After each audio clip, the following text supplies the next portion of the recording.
Not everyone is thrilled about the path Aaron Pico is taking for his UFC debut, and that includes former fighters like Josh Thompson. Pico, long seen as one of the most dangerous prospects in MMA, was originally slated to face Movsar Evloev in what would have been a grappler's clash between two elite technicians. That fight fell apart when Evloev withdrew from UFC Abu Dhabi, and now Pico's new matchup is raising more than a few eyebrows. He'll meet Lerone Murphy at UFC 319 in Chicago, a slick, undefeated striker who just beat Josh Emmett and has rattled off 8 straight UFC wins. The bout will be co-main to Dricus du Plessis versus Khamzat Chimaev, but the real intrigue for many lies in what the matchup says about how the UFC views Pico and how Pico views himself. Murphy isn't just some placeholder, he's 16-0, and while ranked slightly below Evloev, his style presents a completely different challenge. Where Evloev was expected to engage Pico in a high-level wrestling match, Murphy is going to look to keep the fight standing and punish anyone who dares to close distance without caution. That's what makes Thompson scratch his head. On his Weighing In podcast, he admitted confusion and concern, flat out saying, "I have no idea why you took this fight." To him, this is a stylistically worse matchup for Pico, despite Murphy's lower ranking. Thompson argued that Pico had more advantages against Evloev due to their shared wrestling backgrounds. He felt confident Pico's boxing would have helped edge out that fight. But now, facing a sharpshooting striker like Murphy, Pico may find himself in a situation where he has to walk through fire just to close the gap and implement his game. Thompson wasn't saying Pico can't win, but he sees the risks stacking up. If Pico can't shut down Murphy's rhythm early or get into grappling range without eating hard shots, things could unravel quickly. At the same time, this kind of matchmaking signals that the UFC is done slow-rolling Pico. They didn't sign him to build him up softly. This is a straight dive into the deep end. And it'll either validate years of hype, or add another painful chapter to a roller coaster career that's already been full of them. Whether it's bravery, confidence, or a calculated gamble by his team, taking on Murphy is bold. And for Pico, who has always aimed for greatness despite early setbacks, this fight may be the one that finally proves if he truly belongs among the UFC's elite, or if the promise will always come with questions.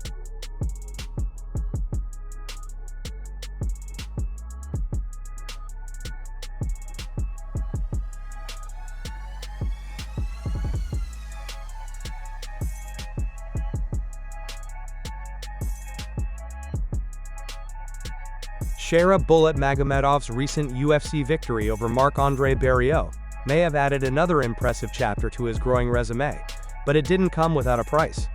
Despite earning a hard-fought unanimous decision win in a grueling middleweight clash in Abu Dhabi, the aftermath of the battle has left the Russian standout hospitalized. The brutal 3-round war featured heavy striking exchanges from start to finish, and while Magomedov showcased his trademark flair and evolving fight IQ, he also absorbed serious damage, particularly to his nose, which ultimately required surgical repair after the bout. From the opening bell, the fight was a test of grit and durability. Barriault came forward with pressure, targeting Magomedov with heavy hands and clinch work, while Magomedov responded with precision kicks and sharp counters. As the fight progressed, Bullet found his rhythm and began taking over, landing crisp elbows and knees that visibly slowed his opponent. Still, the physical toll was evident, with Magomedov's nose showing signs of severe trauma midway through the contest. Despite the damage, the Russian kept pushing forward, displaying not just striking skill but also poise and adaptation under fire. Magomedov's performance drew praise from around the MMA world. Among his admirers was former dual champion Henry Cejudo, who called it Bullet's best performance yet, emphasizing the improvements in his takedown defense and composure. This victory was particularly significant for Magomedov, who had entered the bout under pressure to rebound from a tough loss to Michael Venom Page earlier in the year. His ability to dig deep, evolve his approach mid-fight, and secure the win against a physically imposing opponent reinforced his potential as a dangerous presence in the division. However, not long after leaving the cage, it became clear that the damage he absorbed was more than superficial. Reports quickly emerged indicating that Magomedov had undergone surgery to repair his nose, which was badly broken during the fight.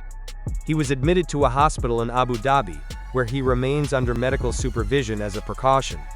According to sources close to the situation, the fighter is expected to be discharged within a day or two once doctors are confident in his recovery from the operation. The injury underscores the high price that sometimes comes with even a triumphant performance in the octagon. For Magomedov, the win solidified his standing as a serious contender in the middleweight division and silenced doubts stemming from his previous setback. But it also serves as a reminder of how unforgiving the sport can be, even in victory. With a bit of recovery time ahead, all eyes will be on what's next for the rising Russian star as he continues his climb through the UFC ranks.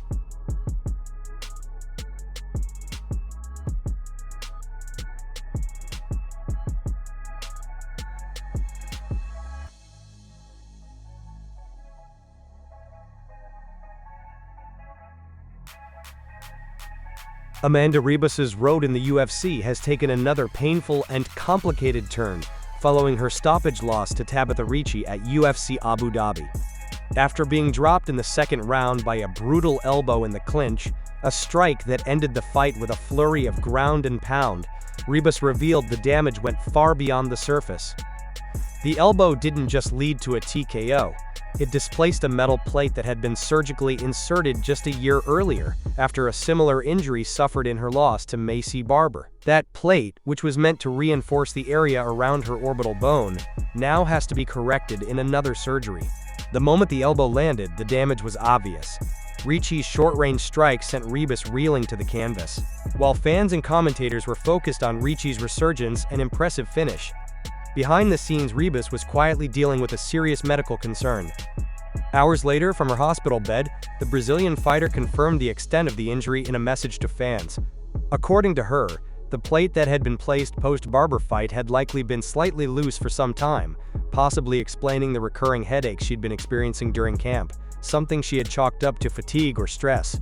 The impact of Ricci's elbow caused the plate to shift, pushing against the muscle and creating intense, localized pressure that left her barely able to speak. Even more distressing, Ribas described the fear and confusion of dealing with the situation in a foreign country, where doctors spoke a language she didn't understand, and her pain was so severe it was difficult to even communicate in her native Portuguese. Despite the chaos and discomfort, she praised the hospital staff and conditions, saying she was now pain-free and awaiting surgery once the swelling went down. That procedure is tentatively scheduled for Monday, giving her time to stabilize before going under the knife. This situation marks the latest in a series of setbacks for Ribas, both physically and competitively. Once considered a rising star with wins over names like Mackenzie Dern and Paige Van Zandt, Ribas now finds herself on a 3-fight skid, with 2 stoppage losses at strawweight and a decision defeat at flyweight against former champion Rose Namajunas. Her UFC record now sits at 7-6, and since suffering her first orbital bone injury against Barber, she's gone just 1-3. Beyond the numbers, it's clear Ribas is dealing with more than just losing fights. She's fighting her own body at this point, trying to recover from trauma that has not only derailed her performances, but now threatens her long-term health, if not managed carefully. There's a level of bravery in continuing to step into the octagon under such conditions, but it also raises serious questions about how much physical wear Ribas can afford to take going forward. While her spirit remains high, she even cracked jokes in her update. The next few months will be crucial. If the surgery goes well and her recovery is clean, she could still rally and return with her trademark energy and grit. But with 2 major facial surgeries in 2 years, caution will be key. For now, Amanda Ribas is facing the toughest opponent of her career. Not a fellow strawweight or flyweight, but her own body's fragile limits.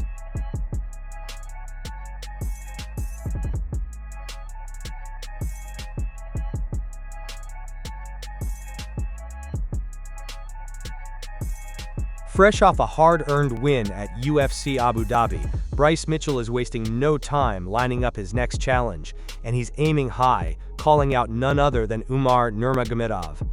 The Arkansas native, known as Thug Nasty, turned heads not just for his gutsy decision victory over Said Nurmagomedov, but for what came next. a willingness to take on the next Nurmagomedov in line, a fighter many consider one of the most dangerous rising contenders at bantamweight. When asked during the post-fight press conference if a showdown with Umar would interest him, Mitchell didn't hesitate. "Hell, why not?" he responded. "I already fought one of them, let's just fight all the Nurmagomedovs that there is." It was vintage Bryce. Blunt, slightly tongue-in-cheek, and filled with that blue-collar take-on-anyone energy that's made him a fan favorite. But it wasn't just trash talk. Mitchell had just gone through the ringer with Saeed Nurmagomedov, admitting he was fighting, quote, "for his life" after taking heavy damage early, including a brutal shot in the first round that left him dazed and in survival mode.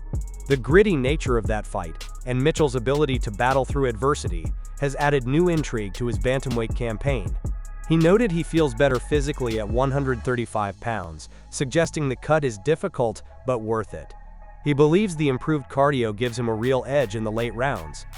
And given that his featherweight resume includes victories over the likes of Edson Barboza and Andre Fili, along with losses to elite names like Ilia Topuria and Josh Emmett, Mitchell is clearly aiming to reboot and rebuild in a new division. As for Umar Nurmagomedov, he remains undefeated and untested at the highest levels of the division. While many top bantamweights have danced around the idea of facing him, Bryce Mitchell stepping up so quickly and publicly is a rare sight. The potential clash is stylistically fascinating. Umar's elite grappling pedigree and control-oriented style could be a nightmare for some, but Mitchell's own grappling credentials, particularly his dangerous guard and unorthodox scrambling, make it a far more unpredictable matchup than most. With Petroyan also winning big on the same card, and Merab Dvalishvili vs Corey Sandhagen booked for UFC 320, the bantamweight division is bursting with movement at the top.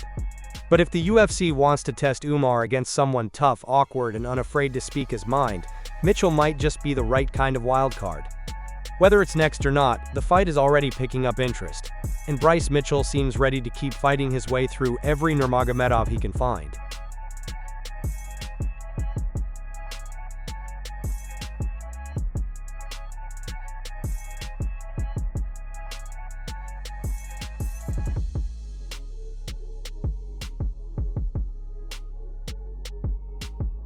Dan Hooker has always been the kind of fighter to show up when the UFC needed him, often stepping in on short notice and fighting injured just to keep the wheels turning.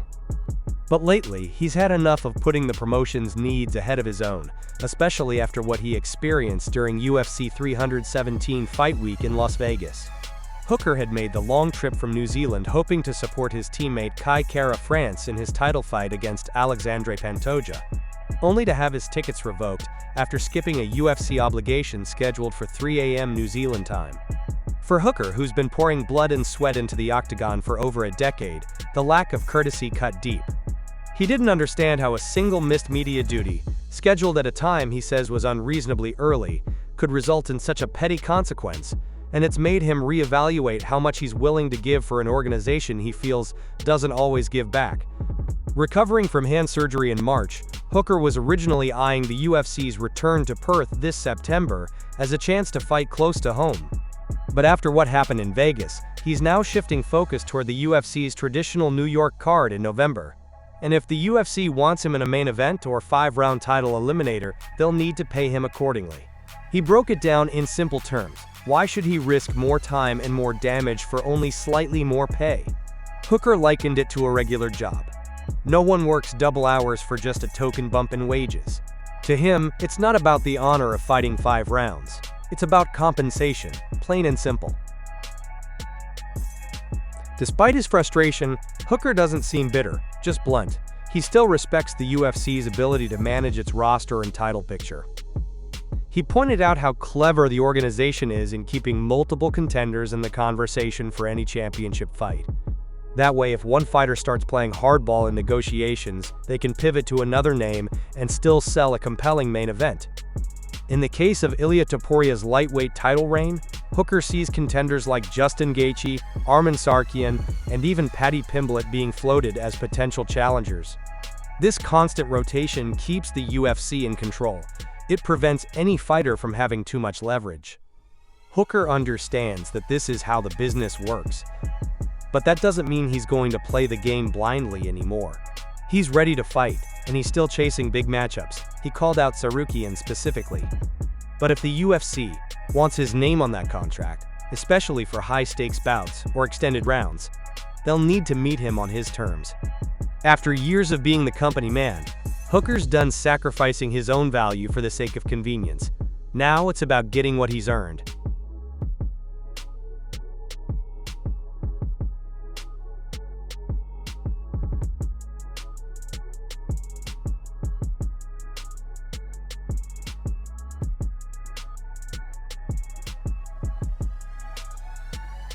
Reinier Derritter walked away with a hard-earned split decision win over Whittaker in the UFC Abu Dhabi main event, but even in victory, he didn't hide his dissatisfaction. While the fight went down as a gritty, closely contested battle between two high-level middleweights, Derritter was visibly frustrated with how the judges scored the bout, particularly the lone dissenting voice on the panel. After 5 tense rounds that saw both men push through adversity, RDR found himself on the right side of a 2-1 verdict, but made it clear at the post-fight press conference that he believed he had done more than enough to secure a unanimous decision. Despite being dropped by a heavy shot in the 3rd round, one that briefly had the crowd in Abu Dhabi on edge, Derritter showed championship-level composure. He gathered himself quickly and responded with grueling clinch work, short elbows, and repeated knees to Whittaker's body that began to wear the former champion down as the fight progressed. His command of pace and distance stood out over the championship rounds, and while the striking exchanges remained competitive, Derritter's ability to make it a grinding fight in close quarters helped swing the momentum in his direction. However, the judging revealed just how fine the margins were. 2 judges, Ben Cartledge and David Lethaby, gave rounds 1, 3, and 4 to Derritter, scoring the fight 48-47 in his favor. Mike Bell saw it differently, awarding those same rounds to Whittaker and handing in a 48-47 scorecard that would have given the win to the Reaper. The contrast in interpretation, especially in a pivotal 4th round where both fighters had strong moments, left plenty of room for debate, and it sparked immediate controversy online among fans, analysts, and fighters alike. Derritter didn't hold back afterward, saying he was surprised and disappointed that one judge had, in his view, scored the fight incorrectly. He acknowledged that failing to secure a finish always leaves things in the hands of the judges, but his message was clear. He expected all 3 scorecards to reflect what he believed was a decisive performance on his part. His post-fight comments carried a tone of both relief and determination, as he vowed to take the scoring out of the equation next time around by chasing a finish. With the win, Reinier Derritter has now established himself as a serious player at 185 pounds. Since making his UFC debut in November 2024, he's rattled off 4 straight wins, including stoppages over Bo Nickel and Kevin Holland, and now a signature victory over one of the most respected middleweights of the past decade. His overall record stands at 21-2, with a remarkable 18 of those wins coming by way of finish, a testament to his aggressive finish-hunting style, even if this latest fight went the distance. The nose-to-nose clash with Whittaker proved that Derritter can hang with the division's elite, and even when the fight doesn't unfold on his terms, he has the grit to adapt and find a path to victory.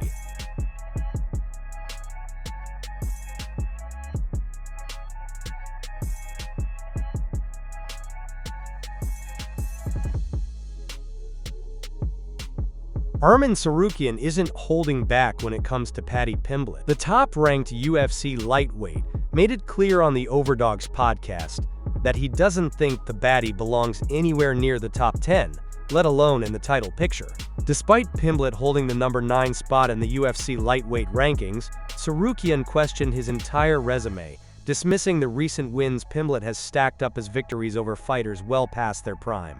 He specifically called out wins over Tony Ferguson, Bobby Green, and Michael Chandler, all of whom, Sarukian noted, were on significant losing streaks at the time.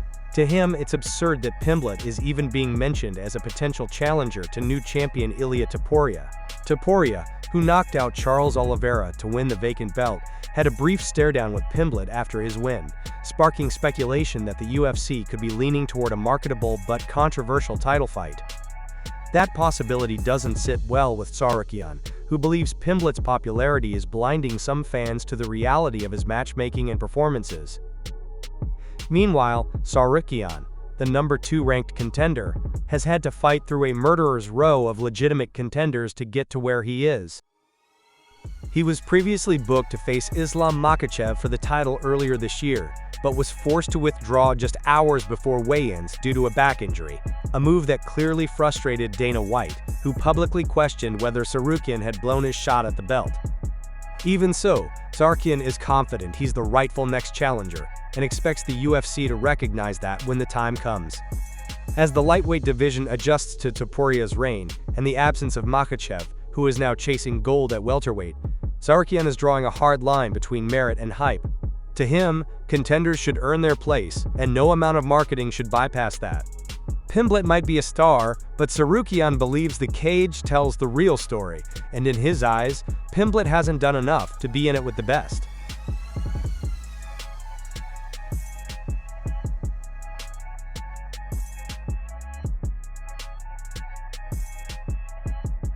UFC Vegas 108 has hit an unexpected snag just days out from the event, as the originally scheduled main event between flyweight contenders Amir Albazi and Tatsuro Taira has reportedly been scrapped. The cancellation, which has not yet been officially confirmed by the UFC, comes via a report from Daniel Levi, who stated that the planned headliner is off, and that the fight night card will now feature a completely new main event. As of now, the cause of the shakeup remains unknown. It hasn't been made clear whether the issue originated from Albazi's side or Taira's camp. This is a significant blow to a card that was already flying a bit under the radar. Albazi, nicknamed the Prince, was set to return for the first time since his unanimous decision loss to former champion Brandon Moreno last November, a bout that marked his toughest test and highest profile opportunity to date. That defeat snapped a 5-fight UFC win streak and temporarily halted his rise toward title contention. Tatsuro Taira, meanwhile, has also been looking to bounce back after suffering the first loss of his professional career, a razor-thin split decision against Brandon Royval last October at UFC Vegas 98. That defeat also derailed Taira's previously unbeaten momentum and added extra intrigue to this matchup with Albazi, as both were seeking to reassert themselves in the title conversation. With the main event scrapped, UFC Vegas 108 will now have to pivot quickly. No replacement headliner has been announced as of yet, but the card still features several notable matchups. In the lightweight division, Mateusz Rebecki will face Chris Duncan in what promises to be a gritty, high-output battle, while Elves Brenner squares off against Esteban Ribovic in another clash with potential for fireworks. On the women's side, Carol Rosa takes on French up-and-comer Nora Cornol in a bantamweight bout, and at welterweight, grizzled veteran Neil Magny is set to meet fellow longtime standout Eliseo Zaleski dos Santos. The UFC Apex will still host a night of action on August 2nd, but with the main event falling through and a reshuffle in motion, the promotion is once again navigating the unpredictability that has become routine in fight week chaos. Whether they can find a compelling replacement headliner on such short notice remains to be seen, but for fans and fighters alike, the late shakeup certainly changes the complexion of the card.